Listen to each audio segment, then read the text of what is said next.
রাত অনেক গভীর হলো, তাহলে বটগাছ থেকে নামা যাক।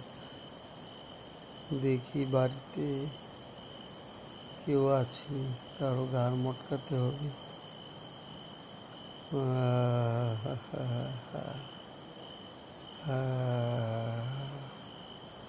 অনেক খোদা।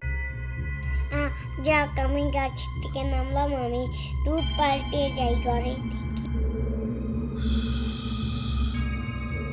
ঘরে তো কেউই নাই, আমি কাকে খাবো? এদিকে তো সকাল হয়ে গেছে, মানুষ তো আমাকে দেখে ফেলবে।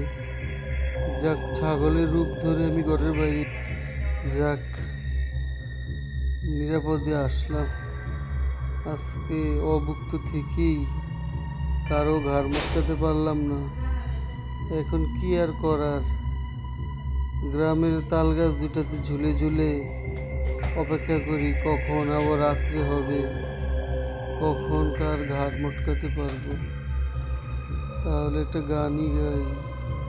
দোল দোল দুলুনি, রাঙ্গামতো চিরুনি। আমরা সবাই খাই, ঘাড় মটকে খাই। কি করি? এই গ্রামটাতে আর থাকা যাবে না। দিন কি দিন শিকার বন্ধ হয়ে গেছে, মানুষ অনেক সচেতন হয়ে গেছে। আমার মনে হয় এই তাল গাছে আমার আটকে থাকতে হবে, না হলে রাঙ্গা পাতা চিরুনি। সামনের গ্রামে চলে যাব। ওদিকে আমার দিদা 2000 বছর, তার সাথেও কোনো যোগাযোগ হচ্ছে না। এই পুকুরেও তো আগে মাছ দেখা যেত, এখন তো সেই মাছও দেখা যাচ্ছে না। ক্ষুধার্ত, কি আমি ক্ষুধার্ত, আর খাইতে পারতাম।